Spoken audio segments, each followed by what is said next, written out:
Bradley, Terrence Bradley, Bradley. Your Honor, as Mr. Wade's counsel, before we start, we would request to come back to the chambers to talk about attorney-client privilege before we get on the stand. Why does that need to be in camera?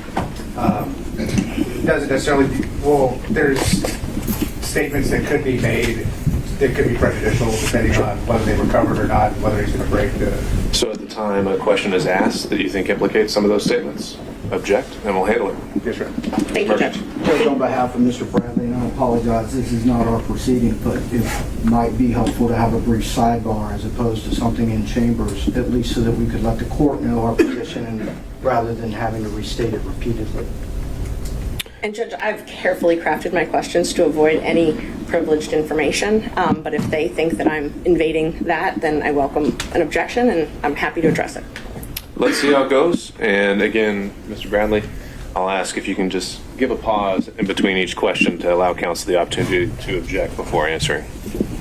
Thank you, Judge. Was the witness sworn or do I need to swear the witness? I believe he was. Great, thank you. I'm sorry. Good morning, Mr. Bradley. How are you? Good morning. Not happy to be here, I'm assuming?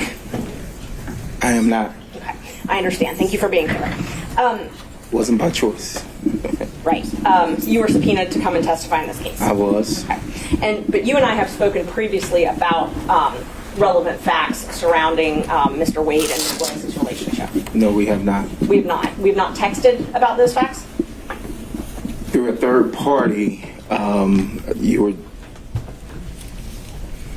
given some information.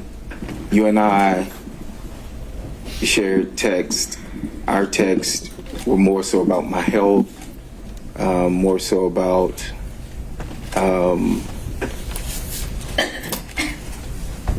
if I was okay with what was going on, that I would not be, whether or not I was going to be subpoenaed or not, and that emphatically I would not have been sitting in this position as being called as a witness. So that's what my text chain show. So no. That we've never talked about Willis and Wade having a relationship? Not directly you and I, no. We talked about my health. Okay. We talked about,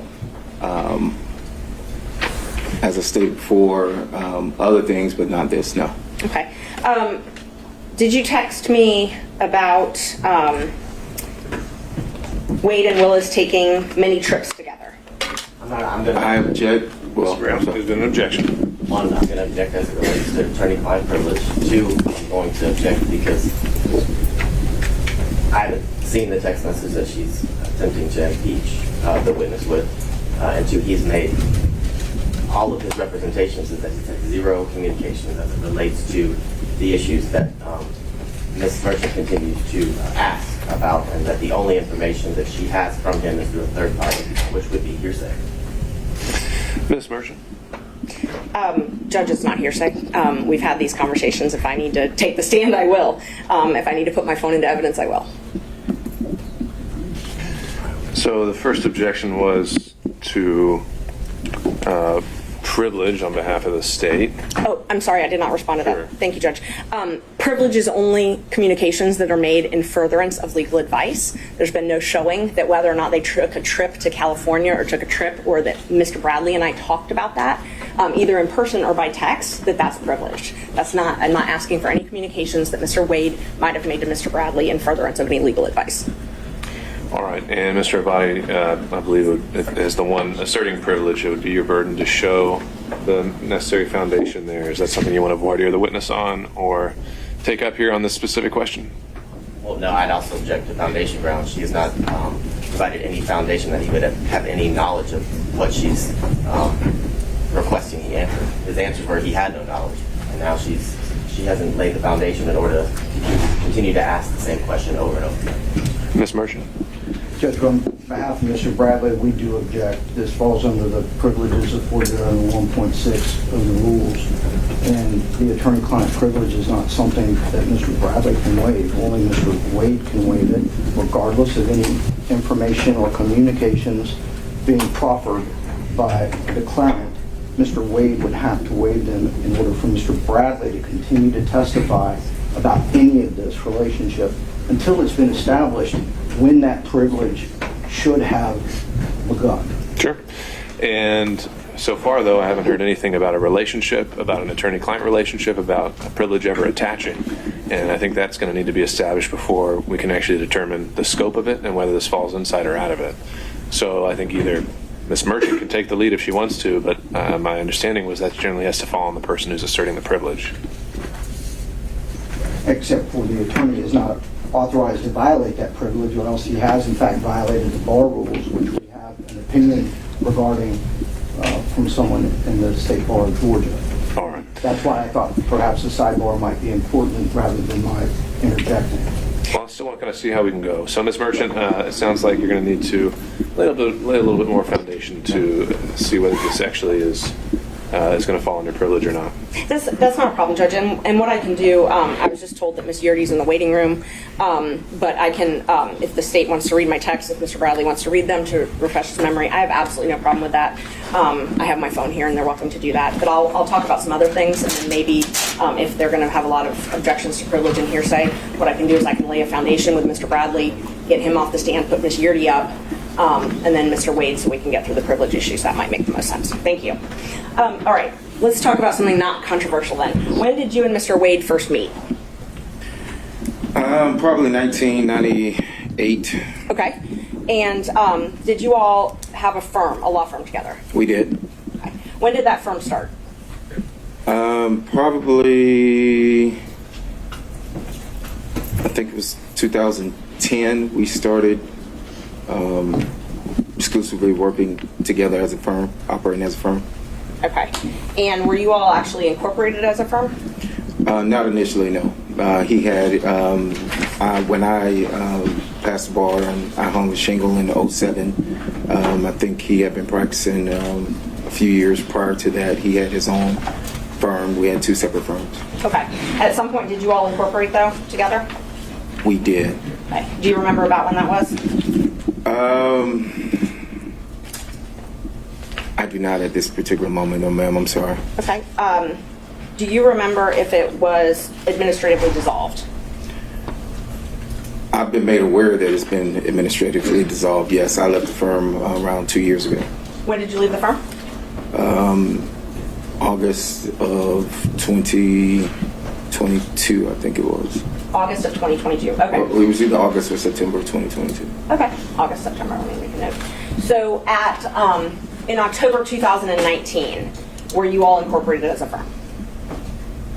I think we were, maybe. Okay. Yes. And when Mr. Wade filed for divorce November 1st or 2nd, 2021, were you all incorporated as a firm? We should have been. I'm thinking that we were. Yes, ma'am. Okay. When did Mr. Wade come to you to file the divorce action in Cobb County? No, that's privileged information. The date? The timing and the beginning of the privilege, I don't believe that is overruled.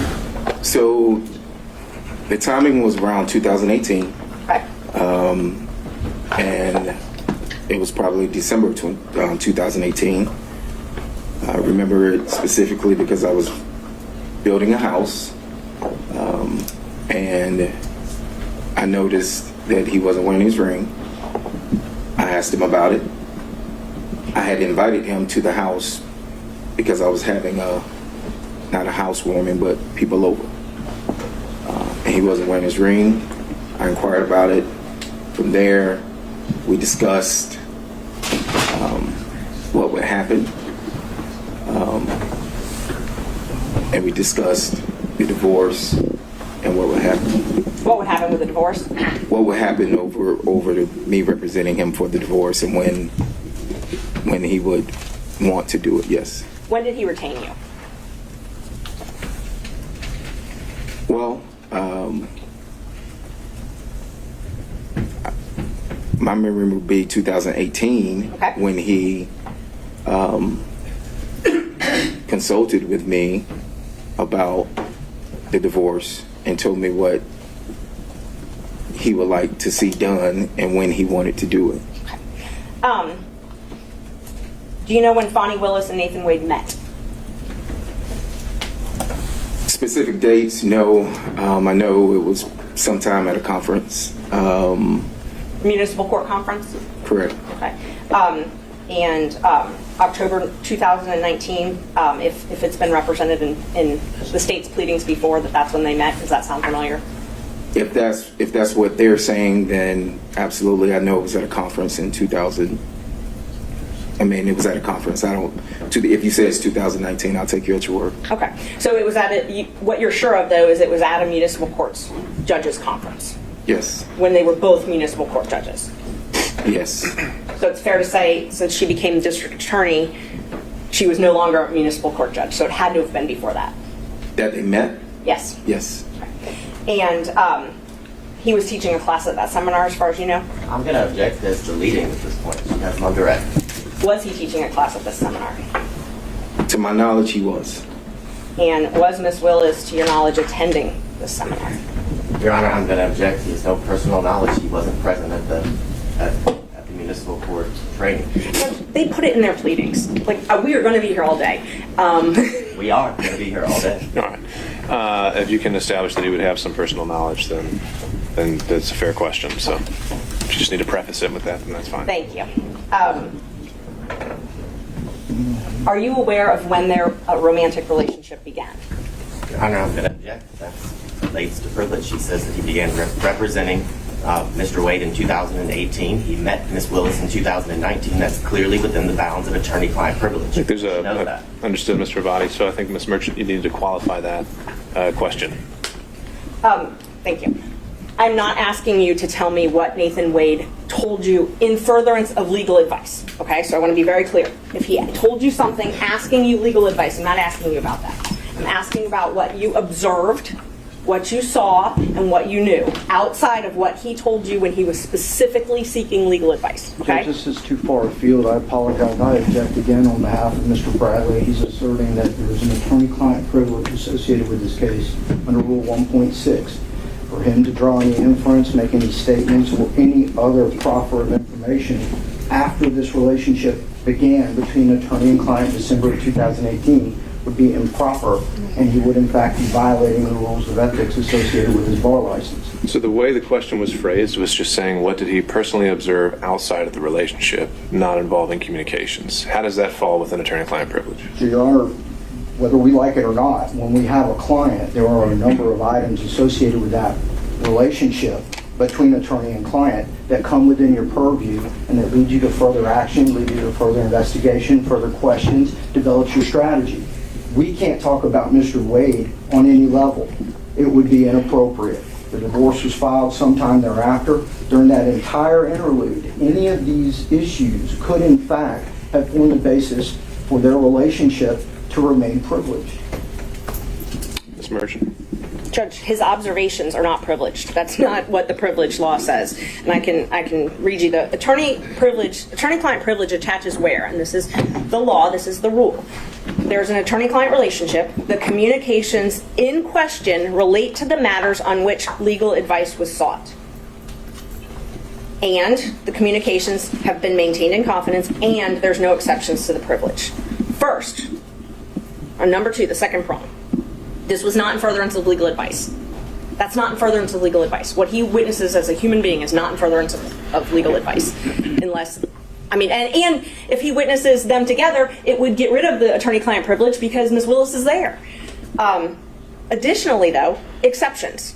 We can go all day about exceptions to this. Fraud to the court, that's an exception. Mr. Wade, we contend, has filed a false affidavit with this court. That is fraud to the court. If this witness has direct knowledge that that is not true, then that's an exception to attorney-client privilege.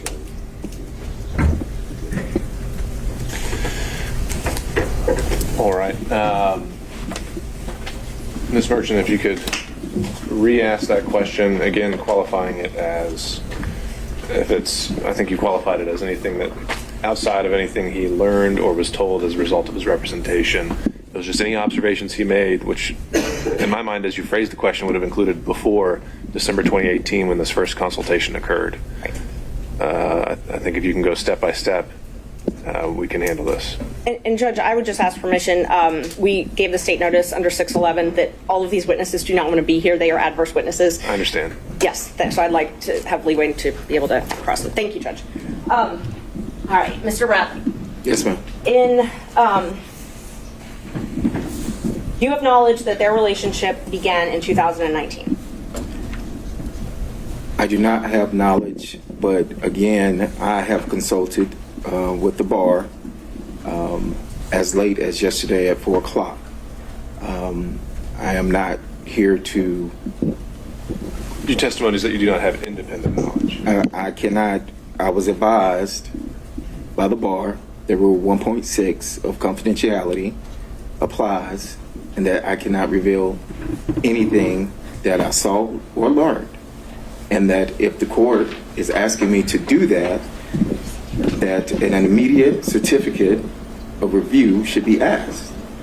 And so I'm not here to misrepresent to the court or to say anything inappropriate or anything. I am here because I also have a law license, and I'm not trying to lose that. And so, Mr. Bradley, can you finish that thought? Is saw or learned, just period, without qualification whatsoever? Judge, I'm going to refer to what I was told by the bar, that Rule 1.6 of confidentiality applies, and that I would be asking for an immediate review by the Supreme Court. Sure, but applies to what? Any communications is what the person at the bar told us. Any communications? So like, He did not like Ted, if you qualify. talk to Mr. Wade, that's covered. Well, Judge, I don't know. He didn't go into those specifics, but this is what was told. I was sitting there with my attorneys, and this was what was told to us, to state that Rule 1.6 applies. And we gave them the scenario, and this is what they told us to do. And this is what I'm doing at this particular point. Judge, and we have no knowledge if the bar was aware of the affidavit that Mr. Wade filed, but that significantly changes the privilege. He waived the privilege when he put that in the affidavit, so that's one of the reasons I wanted to call him. That's a waiver. He put the relationship in the when the relationship started, and put the relationship in his affidavit. He put a lot of information in that affidavit that would waive certain amounts of privilege. So he disclosed this relationship. So basically what we've got is we've got Mr. Wade being able to say what he wants about this relationship, but then we're not allowed to ask questions to qualify that. So that's not how it works. They either get to admit it or they don't. Either privileged or it's not. We're just talking about a relationship, though. How does that open the floodgates to anything he's ever told an attorney during representation? It doesn't, and I'm not asking him that. I'm asking for his knowledge. They were law partners, and as I go through the questions, I think he has knowledge of things that is not something that Mr. Wade specifically told him. I also think there's a fraud exception to a lot of this, even if there was a privilege, but I don't think there was for most of it. Your Honor, but he's already represented that he has no knowledge about that. I don't think we've actually gotten anything to that extent yet. I think we're still making our way through it, which is, I think he's taking the position that he's not willing to share anything Mr. Wade ever told him, period. Which that's a broader representation of attorney-client privilege than I've ever heard. And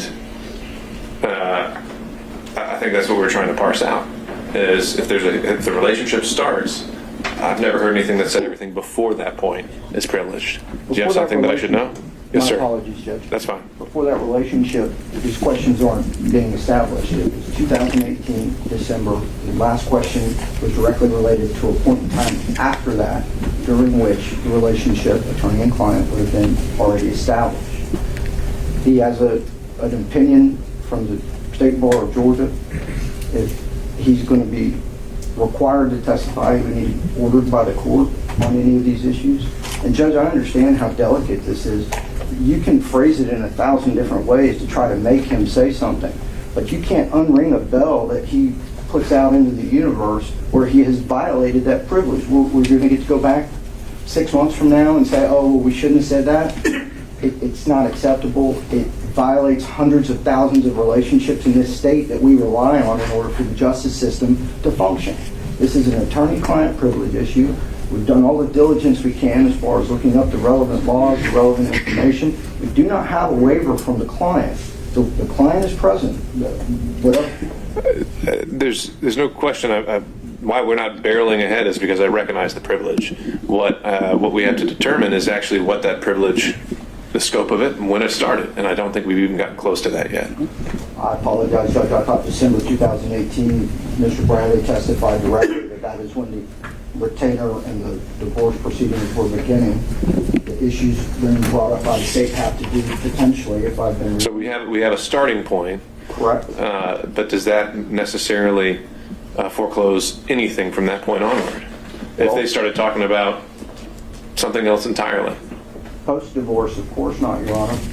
But during the pendency, it would absolutely curtail that, especially as it has to do with observations, attendance at functions together, or other realizations that Mr. Bradley came into during the pendency of his representation. And to parse it out would put Mr. Bradley in an untenable position because his reputation means everything.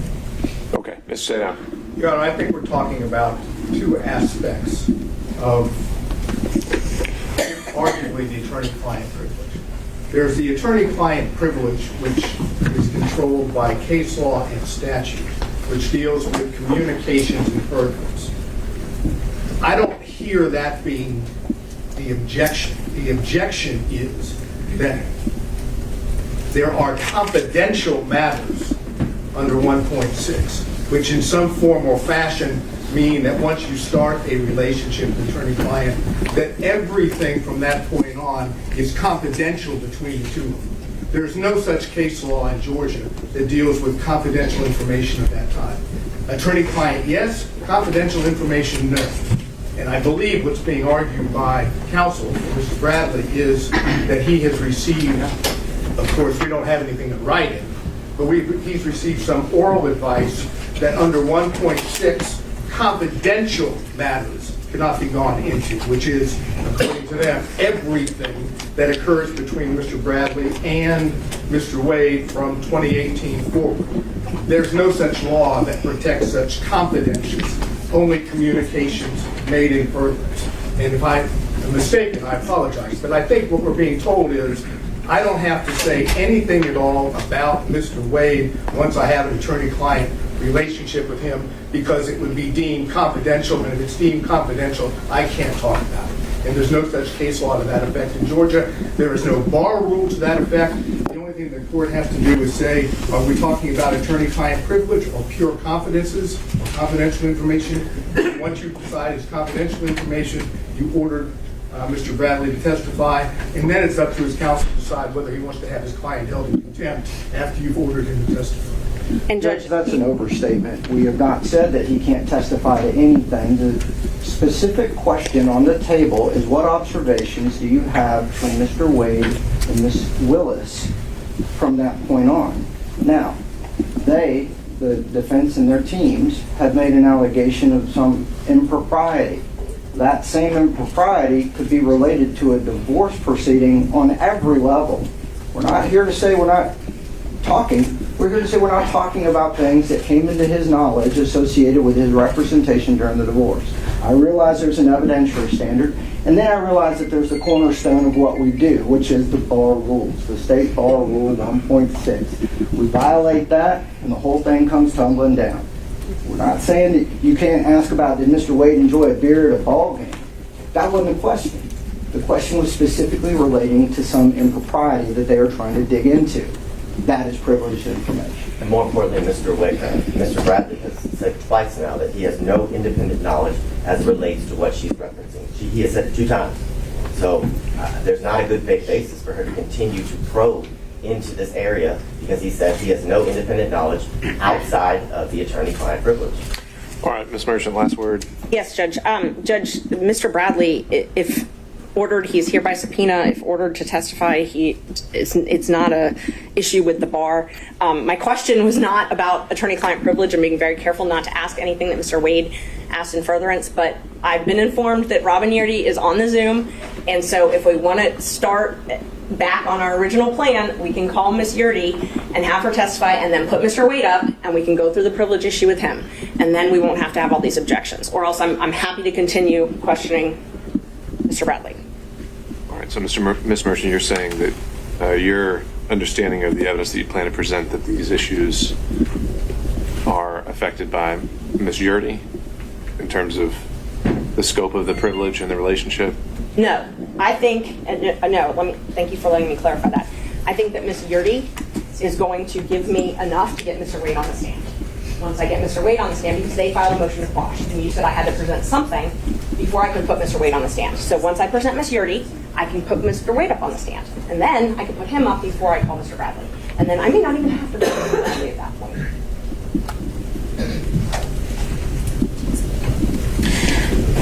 All right. Judge, Sorry, who's... I'm on Zoom, Your Honor. Attorney Terrance Bradley, Judge, on behalf of Ms. Yurdy.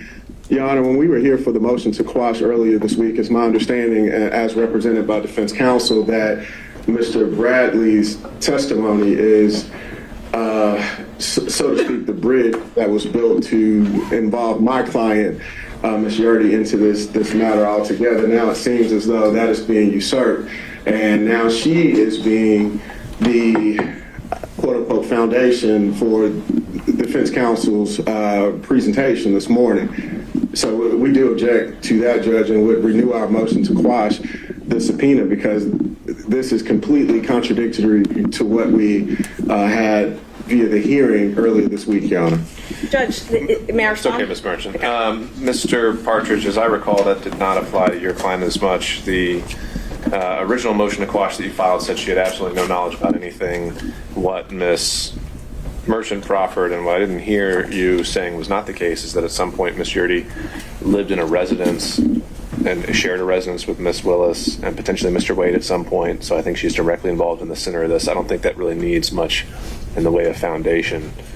And Judge, I apologize, Your Honor, to talk over the court. That information, however, Your Honor, is my understanding, came from Mr. Bradley, and that information was incorrect, as I had informed the court earlier this week as well. There was never any time that Ms. Yurdy and Ms. Willis lived together.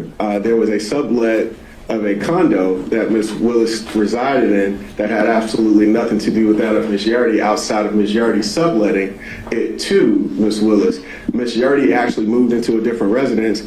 Per our conversation with Ms. Merchant yesterday, that is exactly what it is. So there was no overlapping or any time that they stayed together, nor does Ms. Yurdy have any information as it relates to Mr. Wade staying at that condo as well with that of Ms. Willis. So again, Judge, I'm renewing. No, we don't need to hear it again. Ms. Merchant. Judge, luckily I don't have to tell the state or them everything that I plan on introducing a witness for in response to their motion to quash. She has a lot of personal knowledge.